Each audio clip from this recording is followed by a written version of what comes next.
नमस्कार, जोहार दोस्तों। एसपी हिस्ट्री क्लासेस में आप सभी का स्वागत है और मैं आपका एडुकेटर सुनील पंडित लेकर आया हूँ एक इतिहास का महत्वपूर्ण सेट जो झारखंड सहायक आचार्य के लिए काफ़ी महत्वपूर्ण है।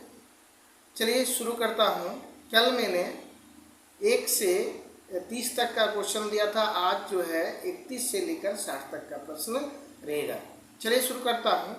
पहला क्वेश्चन क्या है, 31 कि अकबर के काल में वतन जागीर के रूप में वंशानुगत भूमि अनुदान प्राप्त था। मतलब जागीर का जो भूमि होता है वंशानुगत, पहले पिताजी था, उसके बाद उसका बेटा, उसके बाद उसका बेटा, ये वंशानुगत भूमि कहा जाता है। इसके नीचे तो ये किसको अनुदान प्राप्त था, मतलब किसको ये बार बार मिलते जाता था। इसमें से 4 ऑप्शन आपको देखने मिल जाएगा।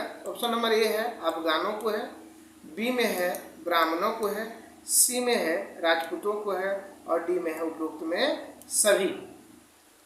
तो इसका सही जो जवाब हो जाएगा वो ऑप्शन नंबर सी इसका सही जवाब हो जाएगा, राजपूतों को प्राप्त था। चलिए आगे देखते हैं क्वेश्चन नंबर 32। ये रहा क्वेश्चन नंबर 32। जैसे आप देख पा रहे होंगे 32 में कि मुगल साम्राज्य का पतन किस शासक के काल से माना जाता है।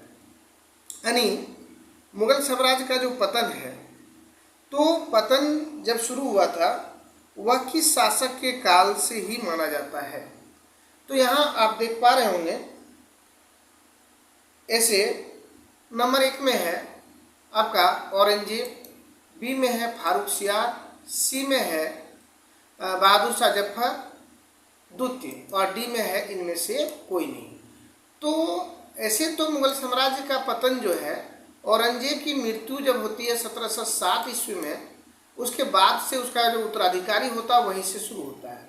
तो इसका उत्तराधिकारी के शासनकाल से अगर मानते हैं तो ये आपका हो गया ऑप्शन नंबर बी जो है फारुखसियार जो है, इसी के शासनकाल से मुगल साम्राज्य की पतन शुरू हो जाता है। लेकिन यहाँ इसका आंसर होना चाहिए, मतलब औरंगजेब की मृत्यु के बाद। औरंगजेब की मृत्यु कब होती है 1707 ईस्वी में, और इसका उत्तराधिकारी जैसे आता है यानी फारुखसियार, तो इसका पतन शुरू हो जाता है। चलिए नेक्स्ट क्वेश्चन की बात करें और क्वेश्चन नंबर आपका 33। इसके लिए मैं पेज लेना चाहता हूँ और पेज लेने के बाद फिर थोड़ा सा जूम करने के बाद आपको ये आ गया आपका क्वेश्चन स्क्रीन पे। ये रहा क्वेश्चन। जैसे कि आप देख पा रहे होंगे, कहता कि 1739 ईस्वी में ईरान के किस शासक ने मुगलों की सेना को पराजित किया था। यानी 1739 ईस्वी में ईरान के एक शासक थे जिन्होंने मुगल सेना को पराजित किया था। इसका ऑप्शन नंबर 1 में है नादिर शाह, बी में है महाराणा प्रताप, सी में है अहमद शाह अब्दाली और डी में है इनमें से कोई नहीं। तो ईरान के शासक का बात बोला जा रहा है। तो ईरान के जो शासक थे वह कौन थे, वह ऑप्शन नंबर ए आपका नादिर शाह। कौन थे, नादिर शाह ने ही मुगल सेना को पराजित किया था। चलिए नेक्स्ट क्वेश्चन की बात करें, क्वेश्चन नंबर 34। तो ऐसे कि आप देख पा रहे होंगे ये रहा। कहता है कि मराठा राज्य एवं प्रशासन का जो प्रमुख होता था वो क्या कहलाता था। मराठा राज्य एवं प्रशासन का प्रमुख जो है उसको क्या कहते थे। नंबर ए छत्रपति कहा जाता था, नंबर बी सम्राट कहा जाता था, नंबर सी महाराज कहा जाता था और इनमें से कोई नहीं नंबर डी में है। तो इसका मराठा राज्य का जो प्रशासन का प्रमुख होता था उसको कहा जाता था छत्रपति, है ना। देखिए छत्रपति शिवाजी इस तरह के उपाधि मिलता है ना, इसलिए इसको छत्रपति ही कहा जाता था। नेक्स्ट क्वेश्चन बात करें, क्वेश्चन नंबर 35। तो आप देख पा रहे होंगे यहाँ लिखा है क्या है कि निम्नलिखित में से कौन सी राजपूताना राज्य सैनिक संघर्ष के बाद अकबर की स्वाधीनता स्वीकार कर लिया। मतलब ये यहाँ आपको ए में दिया है मेवाड़, बी में दिया है रणथंभौर, सी में दिया है ए और बी दोनों और डी में दिया है इनमें से कोई नहीं। तो मुख्यतः यहाँ 2 ही राज्य दिए हैं, मेवाड़ और रणथंभौर। तो तो कहता है इन दोनों में से कौन सा ऐसा राज्य था या कि दोनों था जो सैनिक संघर्ष मतलब अकबर के साथ सेना युद्ध हुआ और युद्ध के बाद ही दोनों ने अकबर की अधीनता को स्वीकार कर लिया था। तो इस ये जो है ये कौन से थे, तो ये दोनों का दोनों थे, आपका मेवाड़ और रणथंभौर दोनों थे, इसलिए इसका सही जवाब हो जाएगा ऑप्शन नंबर सी, ए और बी दोनों इसका करेक्ट आंसर हो जाएगा। नेक्स्ट क्वेश्चन की बात करें तो आप जैसे देख पा रहे होंगे क्वेश्चन नंबर 35 के बाद 36 आएगा, तो थोड़ा सा जूम करना पड़ेगा पेज लेके। यहाँ देखिए ये 36 नंबर का क्वेश्चन है, ये क्वेश्चन नंबर 36 है। तो आप देख पा रहे होंगे कहता है किस वर्ष प्रतापी मुगल बादशाह एक विदेशी ताकत का पेंशन भोगी बन होकर रह गया। मतलब यहाँ आपको तीन ही ऑप्शन दिख रहा है, थोड़ा सा इसको छोटा कर लेता हूँ ताकि ऑप्शन दिख जाए, ये रहा है ना। किस वर्ष जो है मुगल बादशाह जो है वह विदेशी शक्ति का ताकत बन के रह गया था। तो यहाँ आप देख रहे होंगे ऑप्शन नंबर ए है 1803, बी है 1805, सी है 1804 और डी है इनमें से कोई नहीं। तो ये किस वर्ष की बात कर रहे हैं, तो इसका सही जवाब हो जाएगा आपका ऑप्शन नंबर ए 1803 में जो है मुगल बादशाह प्रतापी मुगल बादशाह जो थे वह विदेशी ताकत का पेंशन भोगी बन के रह गया था 1803 में। इसका करेक्ट आंसर हो जाएगा ऑप्शन नंबर ए। नेक्स्ट क्वेश्चन की बात करें क्वेश्चन नंबर 37। देखिए आप ऐसे देख पा रहे होंगे कि शिवाजी का अंतिम सैन्य अभियान था, मतलब यहाँ आपका अभियान दिया हुआ है, नंबर ए दिया है कर्नाटक का अभियान, बी था यह होगा सलीहार का अभियान और सी है जजीरा के सिंधियों के विरुद्ध अभियान और डी है पांडालाना का अभियान। तो यहाँ कौन सा अभियान था जो शिवाजी का अंतिम सैन्य अभियान था, तो ये ऑप्शन नंबर आपका ए जो है इसका कर्नाटक अभियान जो है यह शिवाजी का अंतिम अभियान था और ये अभियान 1677 में हुआ था। कब हुआ? 1677 में हुआ था। नेक्स्ट क्वेश्चन की बात करें, चलिए क्वेश्चन देखते हैं क्या है नेक्स्ट में। क्वेश्चन नंबर 38 में है कि औरंगजेब के गुरु कौन थे। औरंगजेब के जो गुरु थे वह कौन थे? Option number A Asad Khan, B Mahabat Khan, सी बैरम खां और डी है मीर मोहम्मद हकीम। तो औरंगजेब के जो गुरु थे वह थे ऑप्शन नंबर डी यानी कि मीर मोहम्मद हकीम जो थे वह औरंगजेब के गुरु थे। चलिए नेक्स्ट क्वेश्चन की बात करें क्वेश्चन नंबर 39। तो यहाँ देखिए थोड़ा सा इसमें छोटा हो गया है और यहाँ पे ऑप्शन में भी कुछ प्रॉब्लम है, देख लेते हैं क्या है। कहता 39 में औरंगजेब के काल में आपका हिंदू मांसोदारों की संख्या कितनी थी? हिंदू मांसोदारों की संख्या, लेकिन यहाँ देखिए बहुत ही कम दी है। ऑप्शन नंबर ए 437, बी 337, सी आपका 537 और डी में दिया है 637। देखिए ये जो है ऑप्शन इसमें से कोई आंसर नहीं होगा, क्योंकि सबसे अधिक जो है मांसोदारों की संख्या में आपका हुआ था क्या कि औरंगजेब के शासनकाल में ही था। तो इसके शासनकाल में देखिए अगर बात करें कि अकबर के शासनकाल में मांसोदारों की संख्या बात करें तो 1800 था, ठीक है। और औरंगजेब के शासनकाल में अगर बात करें तो यहाँ हो गया था 24,500 लगभग मांसोदार हो गया था। तो उसमें से इसके जो हिंदू मांसोदारों की संख्या थी वह 700 था। कितना था? 7000। औरंगजेब के काल में हिंदू मांसोदारों की संख्या सबसे अधिक थी और वह थे 7000। तो इस क्वेश्चन पे हमको कुछ डाउट है, तो किसी को अगर एग्जैक्ट पता है तो वह आप कमेंट बॉक्स में कमेंट कर सकते हैं या फिर हमें कैसे मिलेगा तो मैं बताऊंगा। चलिए नेक्स्ट इस क्वेश्चन को अभी पूर्ण रूप से मत समझिए, इसके बाद में देखेंगे। चलिए नेक्स्ट क्वेश्चन की बात करें। क्वेश्चन नंबर आपका 40।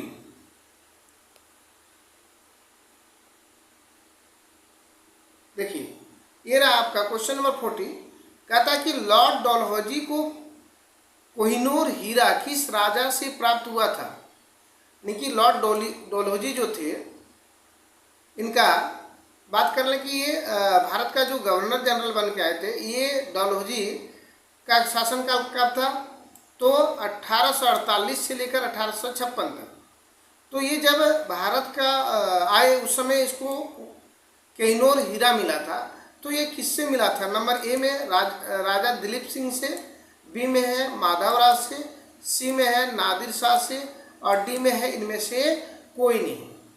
तो यहाँ हम बात करते हैं कि जो आपका हीरा मिला था वह राजा दिलीप सिंह से मिला था। यानी कि दिलीप सिंह से मिला था, ये राजा थे, इसलिए इसको राजा दिलीप सिंह से ही प्राप्त हुआ था। नेक्स्ट क्वेश्चन की बात करें, क्वेश्चन नंबर 41। जैसे कि ये है, कहता है कि मंगल पांडे जिसने अकेले 1857 ईस्वी में विद्रोह का सूत्रपात किया संबंधित था। मतलब मंगल पांडे यहाँ 4 ऑप्शन में से किससे संबंधित था। ऑप्शन नंबर ए 34वें नेटिव इन्फेंट्री से, बी में है 22वें नेटिव इन्फेंट्री से, सी में है 19वीं नेटिव इन्फेंट्री से, और डी में है 38वें नेटिव इन्फेंट्री से। तो इसका सही जवाब हो जाएगा ऑप्शन नंबर ए 34वें नेटिव इन्फेंट्री से। चलिए नेक्स्ट क्वेश्चन देखते हैं। क्वेश्चन नंबर 32 में कहता है कि बेगम हजरत महल 1857 की विद्रोह का नेतृत्व निम्नलिखित में से किस शहर से किया था। नंबर ए लखनऊ, बी में है कानपुर, सी में इलाहाबाद, और डी में है बनारस। तो यहाँ बेगम हजरत महल जो थी वह लखनऊ से थी। लखनऊ से बेगम हजरत महल थी। नेक्स्ट क्वेश्चन की बात करें, क्वेश्चन नंबर 43। तो फिर मैं पेज लेने के बाद देखिए यहाँ 43 क्वेश्चन नंबर है, आप देख पा रहे होंगे। कहता है इसको थोड़ा सा और छोटा करना पड़ेगा क्योंकि इसमें ये रहा, यहां दिया है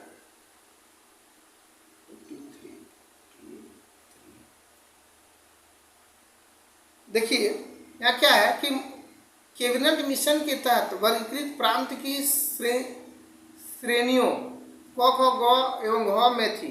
तो यहाँ इसको दिया गया है तो कि कैबिनेट मिशन के तहत जो है वर्गीकृत प्रांत कौन कौन सा प्रांत को वर्गीकृत किया था। नंबर ए मुंबई, बिहार, मध्य प्रदेश, उड़ीसा और संयुक्त प्रांत, बी में है पश्चिमोत्तर सीमा प्रांत और पंजाब, सी में है असम और बंगाल, और डी में है उपरोक्त सभी। तो यहाँ जो भी है ये सारा का सारा जो है कैबिनेट मिशन प्लान के तहत वर्गीकृत किया गया था। चलिए नेक्स्ट क्वेश्चन की बात करें, क्वेश्चन नंबर 44। तो देखते हैं क्या है। कहता है कि गुट निरपेक्ष आंदोलन एक अनैतिक एवं अदूरदर्शी धारणा है, किसने कहा था।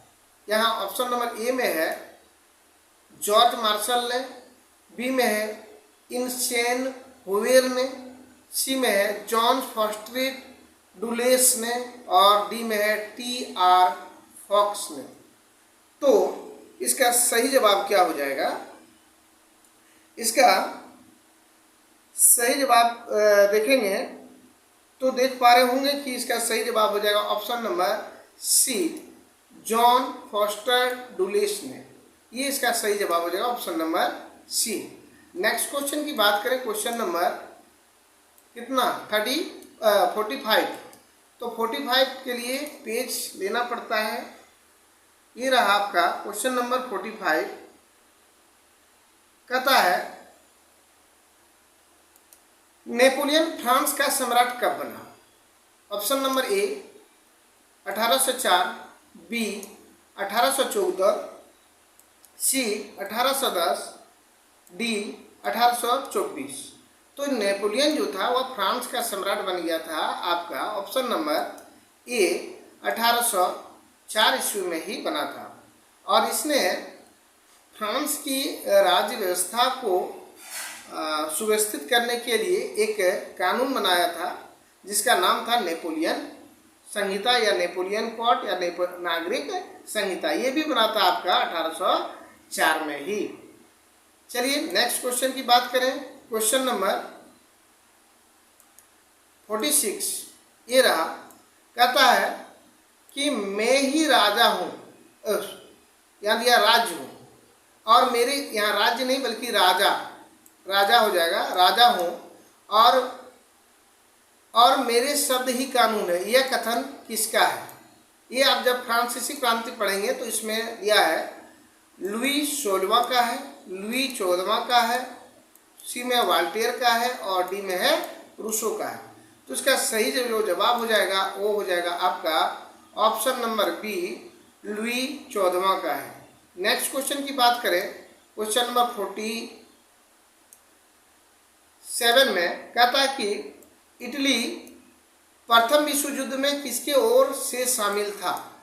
इटली जो था प्रथम विश्व युद्ध में शामिल था, तो यह किसके ओर से था?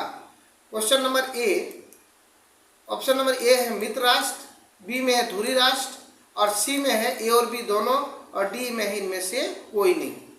तो ये हो गया आपका ऑप्शन नंबर ए, मित्र राष्ट्र की ओर से इटली प्रथम विश्व युद्ध में शामिल था। एक क्वेश्चन मेरी ओर से है, आप लोग बताने का कष्ट करेंगे, कृपा करेंगे कि प्रथम विश्व युद्ध में भारत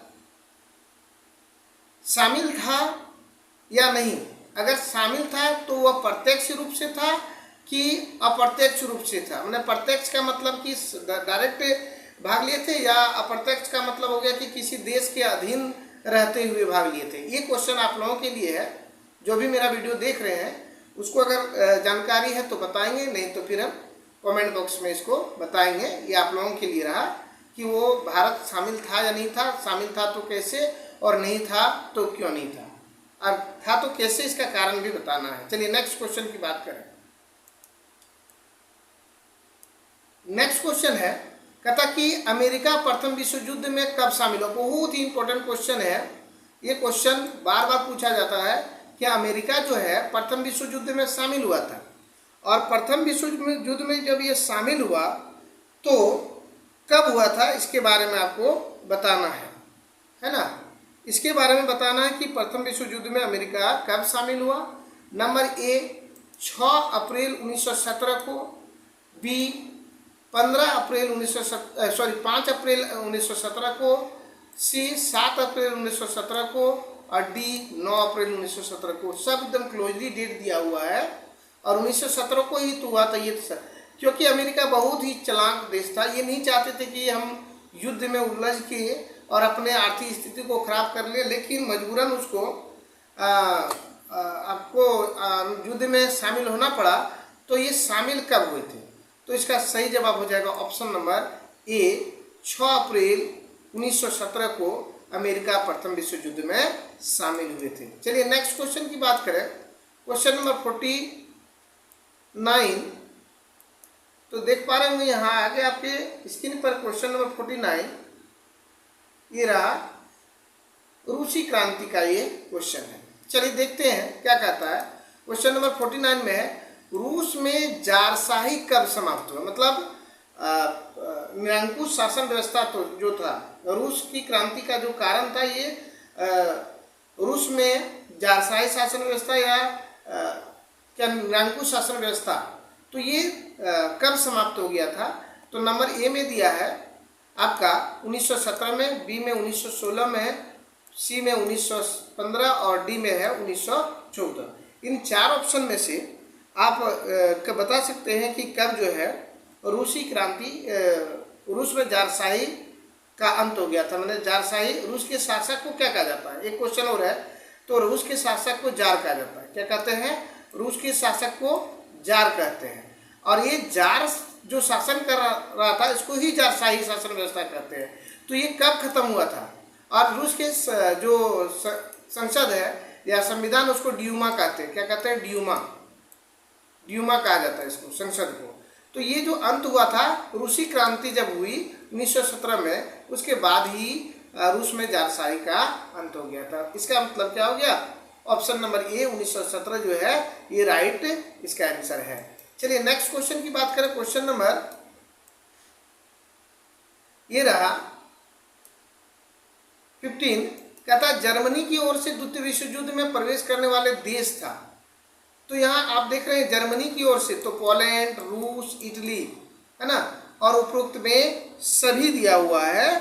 तो यहाँ कौन कौन सा ऐसा देश था या कौन सा ऐसा देश था जो जर्मनी की ओर से आपका द्वितीय विश्व युद्ध में प्रवेश किया था? तो इसमें इसका सही जवाब हो जाएगा ऑप्शन नंबर सी, इटली। क्या हो जाएगा? ऑप्शन नंबर सी, इटली जो था वह द्वितीय विश्व युद्ध में जर्मनी की ओर से सहयोग किया था। नेक्स्ट क्वेश्चन की बात करें, क्वेश्चन नंबर 51, तो आप देख पा रहे होंगे, कहता है कि 1857 के विद्रोह के दौरान निम्नलिखित में से कौन अंग्रेजों के सक्रिय समर्थक नहीं था? मतलब अंग्रेजों का समर्थक था लेकिन उतना सक्रिय समर्थक नहीं था। इसको थोड़ा क्वेश्चन छोटा करना पड़ेगा क्योंकि ऑप्शन 4 भी नहीं आ रहा है। चलिए ये रहा अब पूरा ऑप्शन आपका। यहाँ 4 राज्य का नाम दिया। ए नंबर हैदराबाद है, भोपाल है, नेपाल है और असम है। तो इसमें कौन सा ऐसा जगह था जो अंग्रेजों के लिए सक्रिय रूप से आपका समर्थक में नहीं था?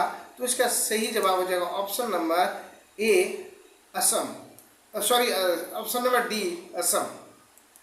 नेक्स्ट क्वेश्चन की बात करें, क्वेश्चन नंबर 52, तो ये रहा आपका क्वेश्चन नंबर 52। जैसे कि आप देख पा रहे होंगे, कहता है कि चंद्रगुप्त द्वितीय यानी कि चंद्रगुप्त द्वितीय का सेनापति अमनका देव की किस धर्म का समर्थन था? ये चंद्रगुप्त द्वितीय का जो सेनापति था अमन्यका देव, वह किस धर्म का समर्थक था? नंबर ए बौद्ध धर्म, बी गलती हो गया या सी हो गया, बी हो जाएगा भागवत धर्म, सी जैन धर्म और डी शैव धर्म। तो ये किस धर्म का समर्थक था?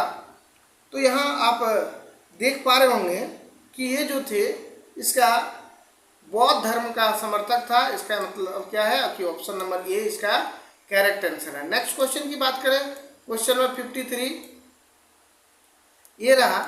इसमें हम लोगों को 2 बार देखना पड़ेगा क्योंकि ये क्वेश्चन लंबा है। कहता कि अकबर की मानसबदारी व्यवस्था के संबंध में निम्नलिखित में से कौन सा कथन सही है? यहाँ आप देख पा रहे हो कि ये जो कथन है यहाँ कौन कौन सा कथन दिया है और कौन कौन सा कथन जो है इसका सही होगा। तो इसमें कथन देखेंगे और फिर कथन के साथ हम लोग चर्चा भी करेंगे कि कौन कौन सा कथन सही है। चलिए तो कथन की ओर चलते हैं। कथन 1 नंबर है कि मानसब अनुवांशिक आधार पर प्रदान किए जाते थे। यहाँ देखिए अकबर के शासन नहीं, ये आपका गलत था। बी में है मानसबदारी केवल सैनिक अधिकारी होती थी, ये भी गलत है। 3 में है सभी नागरिक एवं सैनिक अधिकारी मानसबदार कहलाते थे, ये भी गलत है। और आगे देखते हैं, ये रहा 4 में कहता है, देखिए अब सही आएगा, जात और सावर से मानसबदार की श्रेणी निर्धारित की जाती थी। ये आपका एक सही निकल गया है। 5 नंबर में है कि मानसबदारों की श्रेणी 33 यानी 33 थी, ये भी आपका सही है। तो 4 और 5 जिसमें सही है वही इसका आंसर हो जाएगा। और ये आपका ऑप्शन नंबर बी में दिख रहा है, यानी कि ऑप्शन नंबर बी जो है इसका सही जवाब हो। चलिए नेक्स्ट क्वेश्चन लेते हैं। और क्वेश्चन क्या है, क्वेश्चन देखते हैं।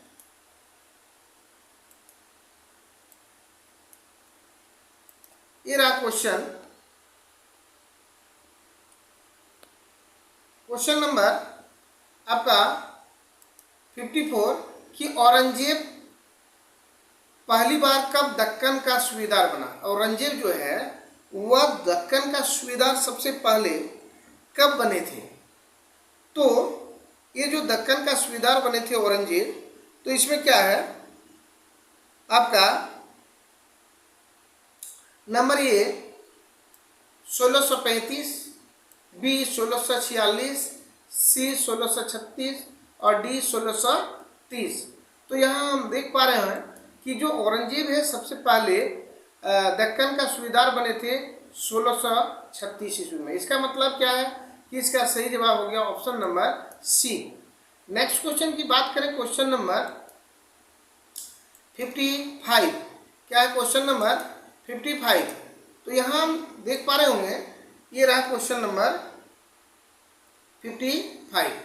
देखिए इसमें क्या कहता है, कहता कि मगध के राजा अजातशत्रु का सदैव किस राज्य के साथ युद्ध रहा। मतलब अजातशत्रु जो थे उनका युद्ध किन किन राज्यों से चलते रहा, हमेशा के लिए वह लड़ाई करते रहे। तो यहाँ हम देखेंगे कि कौन कौन सी राज्य के साथ उसका युद्ध था। नंबर ए में देखेंगे वजीद संग वैशाली से, ये सॉरी यहाँ सी नहीं बल्कि ए ऑप्शन यहाँ आ जाएगा और ए यहाँ चला जाएगा। बी में है पंचाल से, सी में इनमें से दोनों के साथ और डी में है किसी के साथ नहीं। तो इसका एक ही क्षेत्र था, वजीद संघ जो थे यानी कि वैशाली जो थे उसी के साथ इनका युद्ध हमेशा चलते रहा। नेक्स्ट क्वेश्चन की बात करें, ये रहा, कहता कि क्वेश्चन नंबर 56 में वजीद संघ के विरुद्ध मगध राज्य के किस शासक ने प्रथम बार रथ मुसल, मतलब रथ से एक ऐसा रथ जिसकी गदा जैसे हथियार जुड़ा था और महाशिलाकंटक यानी पत्थर फेंकने वाला एक युद्ध यंत्र था नामक गुप्त हथियार का प्रयोग किया था। Number A Ajatashatru, B Chandragupta Maurya, C Kalashoka और डी उदाइन। तो यहाँ कौन सा ऐसा था जिसने सबसे पहले वजीद संघ के विरुद्ध रथ मुसल और महाशिलाकंटक का प्रयोग किए थे? तो ये आपका कोई नहीं बल्कि अजातशत्रु ही थे। नेक्स्ट क्वेश्चन की बात करें, क्वेश्चन नंबर 57 कहता है कि नेपोलियन को निम्नलिखित में से किस रूप में जाना जाता है? नंबर ए महान विजेता के रूप में, बी महान सुधारक के रूप में, सी कुशल प्रशासन के रूप में और डी उपरोक्त में सभी के रूप में। तो इसका सही जवाब हो जाएगा, इसको महान विजेता के रूप में भी जाना जाता था, महान सुधारक के रूप में भी जाना जाता था, कुशल प्रशासक के रूप में भी जाना जाता था। तो इसका सही जवाब क्या हो जाएगा? Option number D the correct answer. And next question is question number 58। क्या हो जाएगा? Question number 58। अरे कट क्यों नहीं भाई? क्वेश्चन नंबर 58 के लिए ये रहा क्वेश्चन नंबर 58, है ना। क्या है कि कहता है कि बैंक ऑफ फ्रांस की स्थापना कब की गई थी? ये जो बैंक ऑफ फ्रांस है इसकी स्थापना कब हुआ था, है ना। तो यहाँ हम देख पा रहे हैं कि ऑप्शन नंबर 1 में 1800 ईस्वी में है, बी 1807 में है और सी में है 1810 में है और डी में है 1900 ईस्वी में है। तो ये आप जब एनसीईआरटी बुक क्लास 9 का पढ़ेंगे हिस्ट्री, तो उसमें दिया है कि बैंक ऑफ फ्रांस की स्थापना 1800 ईस्वी में की गई थी। चलिए नेक्स्ट क्वेश्चन, क्वेश्चन नंबर है 59 और ये रहा क्वेश्चन नंबर 59। क्या है? जयसिंह ने शिवाजी से पुरंदर की संधि कब की थी? पुरंदर की जो संधि हुई थी वह कब हुई थी? नंबर ए 1665 में, 1665 में, 1643 में, 1646 में और 1627 ईस्वी में। तो इसका सही जवाब हो जाएगा option number A the correct answer 1665 में, यानी कि 1665 ईस्वी में जयसिंह और ने शिवाजी के साथ एक संधि की थी जिसका नाम था पुरंदर की संधि। नेक्स्ट क्वेश्चन, आज का अंतिम क्वेश्चन क्या है देख लेते हैं। ये रहा, कहता है कि संत दादू ने गैर संप्रदाय का प्रचार किया था, उसका नाम था, क्या नाम था? नंबर ए कृष्णा कॉल्ड, दैत्य, ब्रह्म संप्रदाय और निपक। तो इसका सही जवाब हो जाएगा आपका ऑप्शन नंबर डी निपक।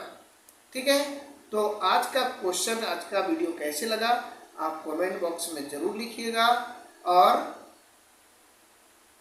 वीडियो अगर अच्छे लगे तो वीडियो को लाइक, शेयर एंड कमेंट जरूर कीजिएगा।